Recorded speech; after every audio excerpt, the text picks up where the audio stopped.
अर्जुन धीरे से तिजोरी खोलो। मैं बार बार अर्जुन से कह रही थी, पर उसने मेरी एक ना सुनी। जो उसके मन में था वो सब अर्जुन ने कर डाला। आखिर यह सब कैसे हुआ, वो सब मैं तुम्हें बताऊंगी। कहानी पूरी सुनना, बहुत मजा आएगा। हेलो दोस्तों, मेरा नाम है शालिनी। लोग मुझे प्यार से शालू मौसी कहते हैं। उम्र, अरे अभी तो बस 36 के करीब हूँ, पर दिल से तो आज भी 20 की लगती हूँ। शरीर भी अल्लाह ने बड़ा मेहरबान होकर बनाया है, ना ज्यादा पतली ना ज्यादा मोटी। बस इतना कि साड़ी पहनूं तो कमर की लचक खुद बातबा खुद नजर आ जाए, और ब्लाउज में जो भरा हुआ है वह भी छुप ना पाए। गांव वाले तो मजाक में कहते हैं कि शालू भाभी जब खेत की मेड़ पर चलती है तो मेड़ भी शर्मा जाती है। मैं हंसकर टाल देती हूँ, पर मन ही मन अच्छा लगता है। गांव के लोग बूढ़े और जवान मुझ पर फिदा रहते हैं।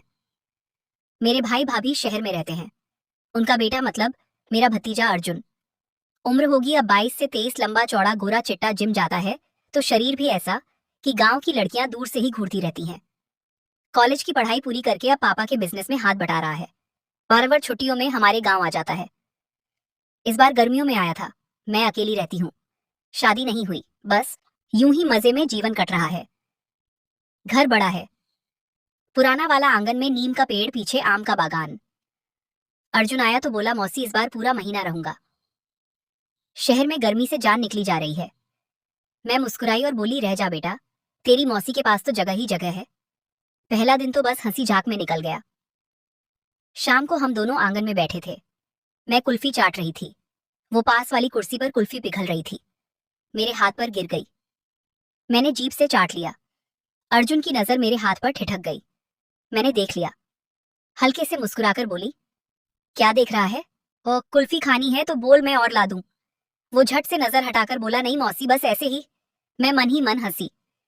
लड़के हैं, नजर तो जाएगी ही। रात को खाना खाकर हम दोनों छत पर सोने चले गए। गांव में बिजली आती जाती रहती है, पर उस रात चांदनी इतनी थी कि पंखा चलाने की जरूरत ही नहीं पड़ी। मैं एक कोने में चारपाई बिछाकर लेट गई। अर्जुन थोड़ा दूर बीच में बस एक छोटी सी टेबल।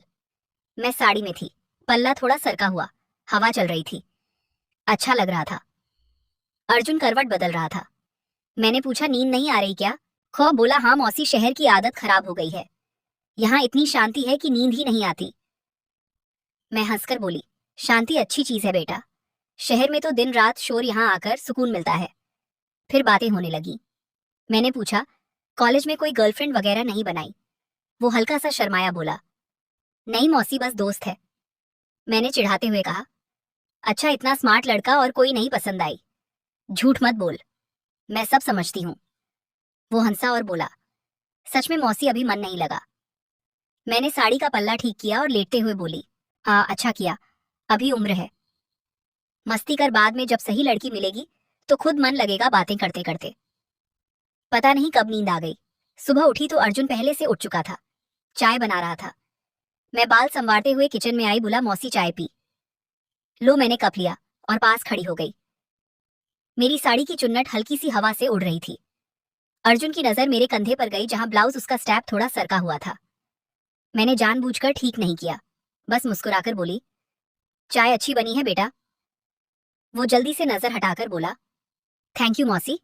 उस दिन हम लोग नीम के पेड़ के नीचे बैठे थे। मैं सिलाई कर रही थी, वो किताब पढ़ रहा था। बीच बीच में मेरी नजर उस पर जाती, उसकी नजर मुझ पर। मैं जानबूझकर साड़ी की चुन्नट थोड़ी ढीली रखती ताकि जब झुकूं तो वह देख सके, पर कुछ कहती नहीं, बस हल्की मुस्कान। दोपहर में मैं नहाकर आई। बाल गीले थे, साड़ी हल्की सी चिपकी हुई, जिससे मेरा बदन साफ दिख रहा था। अर्जुन आंगन में था। मैं पास से गुजरी तो बोला, मौसी आपके बाल बहुत अच्छे हैं। मैं रुककर मुस्कुराई और बोली, सच में तू तो अच्छा तारीफ करता है। शहर की लड़कियां तेरे पीछे पागल होंगी। वो शर्माकर बोला, कहाँ मौसी, आप जैसी तो कोई नहीं। मैंने हल्के से उसकी पीठ पर हाथ रखा और बोली, चुप, बड़प्पा बोला, चल कुछ खाने को बनाती हूँ। शाम को हम लोग बागान में गए। आम के पेड़ों के बीच टहल रहे थे। एक पेड़ पर आम पके हुए थे। मैंने कहा, अर्जुन ऊपर चढ़कर दौड़। वो पेड़ पर चढ़ गया। मैं नीचे खड़ी देख रही थी। उसकी टी शर्ट ऊपर उठ गई थी, कमर दिख रही थी। मैं मन ही मन सोची, बड़ा जवान हो गया है मेरा भतीजा। आम तोड़कर नीचे उतरा तो मैंने उसका हाथ पकड़कर बोली, थैंक यू बेटा। उसका हाथ गर्म था। एक पल के लिए हम दोनों की नजर मिली। कुछ था उस नजर में जो मैं भी समझ नहीं पाई। मैंने हाथ छोड़ दिया और बोली, चल घर चले। रात फिर छत पर, इस बार वो मेरे थोड़ा पास लेटा था। बातें हो रही थी। मैंने पूछा, अर्जुन तुझे शादी का ख्याल कभी आता है? बोला, हाँ मौसी आता है, पर अभी नहीं। मैंने हंस हंस कर कहा। क्यों, कोई खास वजह? वो चुप रहा। एक पल फिर बोला, मौसी आप जैसी समझदार और खूबसूरत औरत मिले तो शादी कर लूं। मैं चौंकी, हल्के से बोली, अरे पागल मौसी हूं तेरी। वो मुस्कुराया और बोला, मौसी ही सही, पर सच तो यही है। मैंने बात बदल दी, पर दिल में कुछ हलचल सी हो गई। धीरे धीरे दिन बीतने लगे। हम दोनों का साथ ऐसा हो गया था कि घर में कोई तीसरा नहीं लगता था। मैं खाना बनाती, वह मदद करता। कभी मेरे हाथ से छू जाता, कभी मैं उसके कंधे पर हाथ रख देती। सब कुछ बहुत सामान्य लगता, पर आज कुछ था जो सामान्य नहीं था। एक रात बहुत गर्मी थी, पंखा भी धीरे चल रहा था। मैं पसीने से तर थी, साड़ी चिपक रही थी। अर्जुन भी बेचैन था। मैंने बोला, अर्जुन तुझे गर्मी लग रही है क्या? बोला, हाँ मौसी बहुत। मैंने उठकर फ्रिज से पानी की बोतल निकाली और उसके पास जाकर बैठ गई। बोली, पी ले, ठंडा है।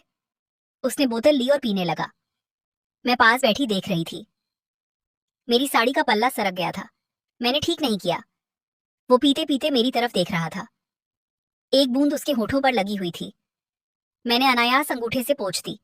उसका चेहरा लाल हो गया। बोला, मौसी। मैं मुस्कुराई और बोली, क्या हुआ बेटा? वह कुछ नहीं बोला, बस देखता रहा। फिर मैं उठकर अपनी चारपाई पर लेट गई, पर नींद नहीं आ रही थी। मुझे लग रहा था कि वह भी जाग रहा है। हवा में कुछ तनाव सा था। कई दिन ऐसे ही बीते। हम दोनों के बीच एक अजीब सी नजदीकी बढ़ती जा रही थी। मैं जानबूझकर कभी पास बैठती, कभी उसका हाथ पकड़ती। वह भी कभी मेरे कंधे पर हाथ रख देता, कभी बालों में उंगलियां फेर देता। पर हम दोनों कुछ बोलते नहीं थे। बस आंखों ही आंखों में बात होती।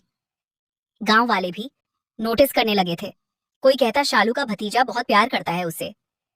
कोई हंसकर कहता, दोनों साथ साथ रहते हैं। अच्छा लगता है देखकर। पर मुझे पता था कि कुछ और भी था, कुछ ऐसा जो शब्दों में नहीं कहा जा सकता। एक दिन शाम को मैं किचन में थी। अर्जुन आया और पीछे से खड़ा हो गया। बोला, मौसी कुछ मदद करूं? मैं मुड़कर बोली, हाँ बेटा, यह सब्जी काट दे। वो मेरे पास खड़ा हो गया। हमारा कंधा कंधे से टच हो रहा था। मैंने जानबूझकर थोड़ा और पास खिसक गई। वो चुपचाप सब्जी काटने लगा। मेरी साड़ी की खुशबू उसके नाक में जा रही थी। मैंने महसूस किया। फिर अचानक उसने चाकू रखा और बोला, मौसी मैं आपसे कुछ कहना चाहता हूं। मेरा दिल धड़क गया। मैंने मुड़कर उसकी आंखों में देखा। बोली, बोल बेटा, क्या बात है? वो एक पल चुप रहा, फिर बोला, मौसी आप मेरे लिए सिर्फ मौसी नहीं, आप मेरे लिए बहुत खास है। मैं आपकी बहुत इज्जत करता हूं। आपने मुझे हमेशा माँ की तरह प्यार दिया। मैं नहीं चाहता कि कभी कोई गलतफहमी हो। मैं स्तब्ध रह गई। मेरी आंखों में आंसू आ गए। मैंने उसका चेहरा हाथों में लिया और बोली, अर्जुन बेटा, तू मेरे लिए भी बहुत खास है। तू मेरा बेटा है, मेरा दोस्त है, मेरा सब कुछ। मैं भी नहीं चाहती कि हमारा रिश्ता कभी खराब हो। हम दोनों गले लग गए। माँ बेटे की तरह उस पल में सारी हलचल शांत हो गई। सारा तनाव खत्म हो गया। उसके बाद हमारा रिश्ता और गहरा हो गया। पर अब वो शुद्ध था। कोई गलत ख्याल नहीं, बस अपनापन। अर्जुन महीना पूरा होने से पहले बोला, मौसी मैं शहर जा रहा हूं, पर अगली छुट्टी में फिर आऊंगा। आप मेरी दूसरी माँ हैं। मैंने मुस्कुराकर कहा, जा बेटा, पर याद रखना यहाँ तेरा घर है। तेरी मौसी हमेशा तेरा इंतजार करेगी। वो गया। मैं अकेली रह गई।